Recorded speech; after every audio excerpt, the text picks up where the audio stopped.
Hi everyone, ഇന്ന് നമ്മൾ നോക്കാനായിട്ട് പോകുന്നത് ഖിഡ്കി എന്നുള്ള ലഘുകഥയാണ്. അപ്പോൾ ഈ ലഘുകഥ രചിച്ചിട്ടുള്ളത് അഞ്ജു ഖർബന്ദാജിയാണ്. ഹോഷിയാർപൂർ സെ ഷാദി കാ ബുലാവ ആയാ ഥാ, ട്രെയിൻ സെ ജാന തയ ഹുവ. ഹോഷിയാർപൂർ എന്ന് പറഞ്ഞ സ്ഥലത്തേക്ക് ഒരു വിവാഹത്തിന് വേണ്ടിയിട്ടുള്ള ഇൻവിറ്റേഷൻ വരെയാണ് ഒരു ഫാമിലിക്ക്. ഓക്കെ, ബുലാവ എന്ന് വെച്ച് കഴിഞ്ഞാൽ ഇൻവിറ്റേഷൻ ആണ് കേട്ടോ. അപ്പോൾ ഹോഷിയാർപൂർ എന്നുള്ള സ്ഥലത്തിന്റെ പേരൊന്ന് ഓർത്ത് വെക്കുക. ട്രെയിൻ സെ ജാന തയ ഹുവ. തയ ഹുവ എന്ന് വെച്ച് കഴിഞ്ഞാൽ ഡിസൈഡ് ചെയ്യുക, തീരുമാനിക്കുക. അങ്ങനെ ട്രെയിനിന് പോവാം എന്നുള്ള ഒരു തീരുമാനത്തിൽ ഫാമിലി എത്തി. सर्दी हल्की हल्की दस्तक देने लगी थी, इसलिए सोचा चलो इस बार एसी के बजाय जनरल कोच से सफर का आनंद लिया जाए. സർദി ഹൽക്കി ഹൽക്കി ദസ്തക് ദേനെ ലഗി थी എന്ന് വെച്ച് കഴിഞ്ഞാൽ പതുക്കെ പതുക്കെ തണുപ്പുകാലം ആവാനായിട്ട് തുടങ്ങി. അതായത് ഇവർ ഈ ട്രെയിനിൽ പോകുന്ന സമയത്ത് തണുപ്പുകാലം തുടങ്ങുകയാണ്. इसलिए सोचा चलो इस बार एसी के बजाय जनरल कोच से सफर का आनंद लिया जाए. അതുകൊണ്ട് അവർ ചിന്തിച്ചു, എന്താണ്, ചലോ ഇസ് ബാർ, ഇപ്രാവശ്യം, എസി കെ ബജായ്, എ സി കോച്ചിന് പകരം, ബജായ് എന്ന് പറഞ്ഞാൽ എന്താണ്, പകരം, ജനറൽ കോച്ച് സെ സഫർ കാ ആനന്ദ് ലിയാ ജായേ, ജനറൽ കോച്ചിൽ പോവാം, അങ്ങനെ യാത്ര എൻജോയ് ചെയ്യാം എന്നവർ തീരുമാനിക്കുകയാണ്. പഹലെ ബീവി ബच्चे जनरल से जाने पर कुछ नाराज हुए, पर फिर थोड़ी ना नुकुर के बाद मान गए. അങ്ങനെ ആദ്യം ഭാര്യയും മക്കളൊക്കെ ജനറൽ കോച്ചിൽ പോവുക എന്ന് പറഞ്ഞപ്പോൾ അവർക്ക് ഇഷ്ടപ്പെട്ടില്ല. നാരാസ് ഹോന എന്ന് വെച്ച് കഴിഞ്ഞാൽ അവർക്ക് അതിനോട് യോജിപ്പില്ലായിരുന്നു. അവർക്ക് ഇത്തിരി പിണക്കുണ്ടായിരുന്നു ആ പോകുന്നതിൽ. പർ ഫിർ തോടി നാ നുക്കുർ കെ ബാദ് മാൻ ഗയെ. പിന്നീട് ഇങ്ങനെ കുറച്ച് സംസാരിച്ച്, ആദ്യം അവർക്ക് താല്പര്യമില്ല എന്നുള്ള രീതിയിൽ പറഞ്ഞു. എന്നിട്ട് കുറച്ച് സംസാരിച്ചപ്പോൾ അവർ സമ്മതിച്ചു. ദില്ലി സെ ലഗ്ഭഗ് 8 ഘണ്ടെ കാ സഫർ. ഡൽഹിന്ന് ഓൾമോസ്റ്റ് ഒരു 8 മണിക്കൂർ യാത്ര ഉണ്ട് ഈ പറയുന്ന ഹോഷിയാർപൂർ എന്ന് പറഞ്ഞ സ്ഥലത്തേക്ക്. സീറ്റ് ബുക്ക് थी तो ज़्यादा परेशानी नहीं हुई. അപ്പോൾ സീറ്റ് മുന്നേ കൂട്ടി റിസർവ് ചെയ്തതുകൊണ്ട് അവർക്ക് പ്രത്യേകിച്ച് പ്രശ്നമൊന്നും ഉണ്ടായില്ല, അധികം പ്രോബ്ലംസ് ഉണ്ടായില്ല. അല്ലെങ്കിൽ നമ്മൾ ജനറൽ കോച്ചിലൊക്കെ പോകുമ്പോൾ വളരെ ബുദ്ധിമുട്ടാണ് സീറ്റ് ബുക്ക് ചെയ്തിട്ടില്ല എന്നുണ്ടെങ്കിൽ. ബച്ചോനെ ഝട്ട് ഖിഡ്കി വാലി സീറ്റ് ഝപ്പട്ട്ലി. ഝപ്പട്ട്ലി എന്ന് വെച്ച് കഴിഞ്ഞാൽ പെട്ടെന്ന് പിടിക്കുക, ഝട്ട്സെ എന്ന് പറഞ്ഞാൽ പെട്ടെന്ന് പിടിക്കുക. അപ്പോൾ ബച്ചോനെ ഝട്ട് ഖിഡ്കി വാലി സീറ്റ് ഝപ്പട്ട്ലി എന്ന് പറഞ്ഞാൽ കുട്ടികൾ ആദ്യം തന്നെ പോയിട്ട് പെട്ടെന്ന് തന്നെ വിൻഡോ സീറ്റ് പിടിച്ചു. സാറാ സാമാൻ സെറ്റ് കർ മേ ഓർ പത്നി ബാത്തോ മേ മഷ്ഗൂൽ ഹോ ഗയെ. എല്ലാ സാമാൻ എന്ന് പറഞ്ഞാൽ എന്താണ്, ലഗേജ് ഒക്കെ അതിൻ്റെതായ സ്ഥലങ്ങളിൽ വെച്ച് സെറ്റ് ആക്കിയിട്ട് ഞാനും പത്നിയും സംസാരത്തിൽ മുഴുകി. മഷ്ഗൂൽ ഹോന എന്ന് വെച്ച് കഴിഞ്ഞാൽ മുഴുകുക, ലയിക്കുക എന്നൊക്കെയുള്ള അർത്ഥമാണ്. दीदी जम्मू की शॉल ले लो, बहुत बढ़िया है. रंग बिरंगी शॉलों का भारी गटर उठाए एक सावली सलोनी कजरारी आंखों वाली युवती पत्नी को झरार करने लगी. അങ്ങനെ ഇവർ അവിടെ ഇരിക്കുന്ന സമയത്ത് ഒരു സ്ത്രീ വരെയാണ്. എന്നിട്ട് ഇദ്ദേഹത്തിന്റെ ഭാര്യയോട് പറയാണ്, ദീദി ജമ്മു കി ഷോൾ ലേലോ, ജമ്മുവിലെ ഷോള് വാങ്ങിക്കൂ, ബഹുത് ബഡിയ ഹെ, നല്ല ക്വാളിറ്റി ഉള്ളതാണ്. रंग बिरंगी शॉलों का भारी गटर उठाई एक सावली सलोनी कजरारी आंखों वाली युवती पत्नी को झरार करने लगी. അപ്പോൾ ആരാണിത് പറയുന്നത്? ആ വന്ന സ്ത്രീയുടെ, ഈ ഷോള് വിൽക്കാനായിട്ട് വന്ന സ്ത്രീയുടെ ഒരു അപ്പിയറൻസ് ആണ് പറയുന്നത്. റംഗ് ബിരംഗി ഷോളും കാ ഭാരി ഗട്ടർ ഉട്ടായി എന്ന് വെച്ച് കഴിഞ്ഞാൽ കുറേ കളർഫുൾ ആയിട്ടുള്ള ഷോൾസ് ഇങ്ങനെ എടുത്തിട്ട്, വെയിറ്റ് ഉണ്ട്, അതിന് വെയിറ്റ് ഉള്ള കുറച്ച് ഷോൾസ് ഇങ്ങനെ കൈപിടിച്ചിട്ട്, ഏക് സാവ്ലി സലോണി കജുരാരി. സാവ്ലി എന്ന് പറഞ്ഞാൽ ഒരു ഇരുണ്ട നിറമുള്ള, സലോനി പറഞ്ഞാൽ സുന്ദരി ആയിട്ടുള്ള, കജുരാരി ആഖോ വാലി എന്ന് വെച്ചാൽ കൺമഷി എഴുതിയിട്ടുള്ള കണ്ണുകളുള്ള ഒരു യുവതി. പത്നിക്കോ ഝറാർ കർണേ ലഗി. അപ്പോൾ ആ യുവതി ഈ സ്ത്രീയോട് വന്നിട്ട് ഇങ്ങനെ പറയാണ്, ഷോളുകൾ മേടിക്കൂ, ജമ്മുവിലെ ഷോളുകളാണ്, നല്ലതാണ് എന്ന് പറയാണ്. കിത്നെ കി ഹെ.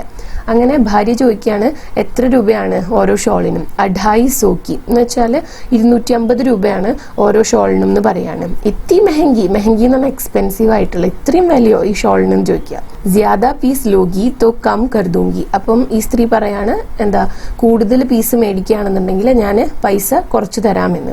മുജെ ദുക്കാൻ ഖോൽനി ഹെക്യ. അപ്പോൾ ഭാര്യ ചോദിക്കുകയാണ്, എനിക്ക് കട തുടങ്ങാനാണോ, ഈ ഷോള് വാങ്ങി കൊണ്ടുപോയിട്ട് ബിസിനസ് തുടങ്ങാനാണോ എനിക്ക്? ലേ ലോന ബഹനോ ഓർ ഭാബിയോ കിലിയെ. അപ്പോൾ സ്ത്രീ പറയാണ്, കുറച്ചധികം മേടിച്ചോളൂ, പിന്നെ സിസ്റ്റേഴ്സ് ഉണ്ടെങ്കിൽ അവർക്ക് കൊടുക്കാം. ഭാബി എന്ന് പറഞ്ഞു കഴിഞ്ഞാൽ ആരാണ്, ഏട്ടൻ്റെ ഭാര്യയൊക്കെ ഉണ്ടെന്നുണ്ടെങ്കിൽ അവർക്കൊക്കെ കൊടുക്കാം. मैंने पत्नी को इशारा किया तो उसने आंखें तरीर कर मुझे चुप रहने का संकेत दिया. അപ്പം ഈ സ്റ്റോറിയുടെ നറേറ്റർ ഹസ്ബൻഡാണ്. അപ്പം അദ്ദേഹം ഇങ്ങനെ കുഴപ്പമില്ല വാങ്ങിക്കോ എന്ന് കാണിക്കുകയാണ്.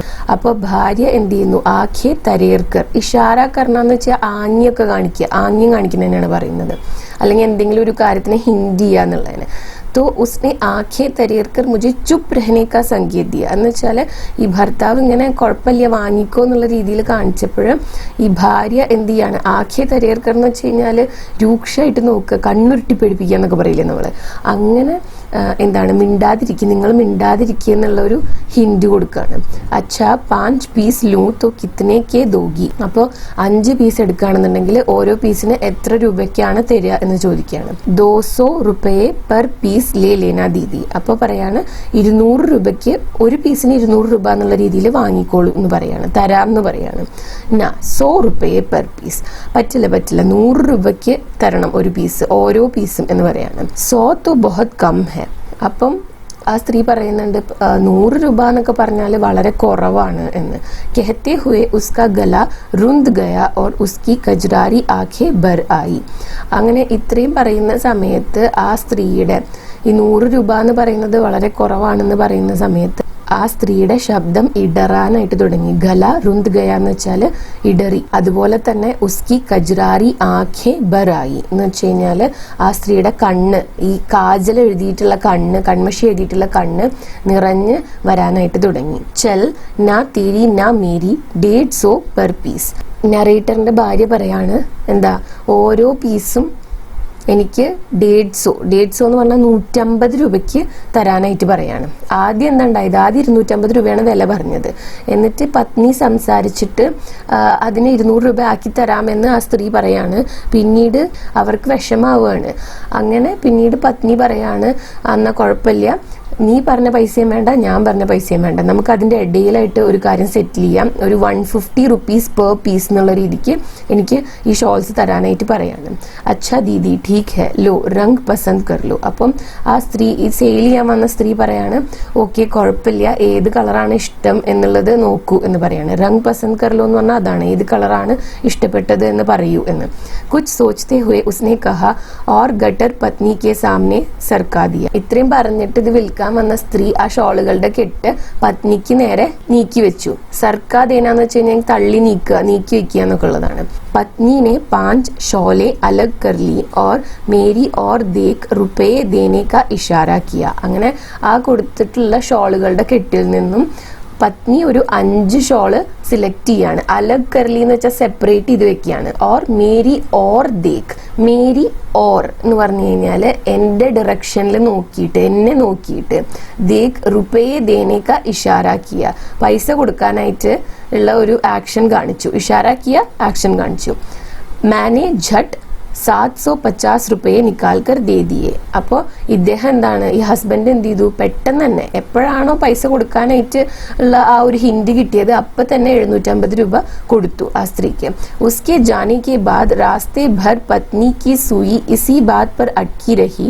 वो एक बार में ही 150 में मान गई. गलती की, थोड़ा तोल मोल और करना चाहिए था. അങ്ങനെ ആ സ്ത്രീ ആ പൈസയും വാങ്ങിയിട്ട് പോയി. പക്ഷേ ആ സ്ത്രീ പോയപ്പോൾ തൊട്ട് ഈ പത്നിയുടെ ചിന്ത ഒരേ കാര്യത്തിൽ ഇങ്ങനെ സ്റ്റക്കായി നിൽക്കുകയാണ്. അടക്ന അല്ലെങ്കിൽ അട്ക്കി രഹി എന്ന് പറഞ്ഞു കഴിഞ്ഞാൽ ഇങ്ങനെ സ്റ്റക്കായിട്ട് നിന്നു എന്നാണ്. വോ ഏക് ബാർ മേ ഹി 150 മേ മാൻ ഗയി. അപ്പോൾ ആ സ്ത്രീ ആണെന്നുണ്ടെങ്കിൽ ഒറ്റ പ്രാവശ്യം ഞാൻ ബാർഗെയിൻ ചെയ്തപ്പോൾ തന്നെ 150 റുപ്പീസിന് ഓരോ ഷോള് തരാമെന്ന് പറഞ്ഞു.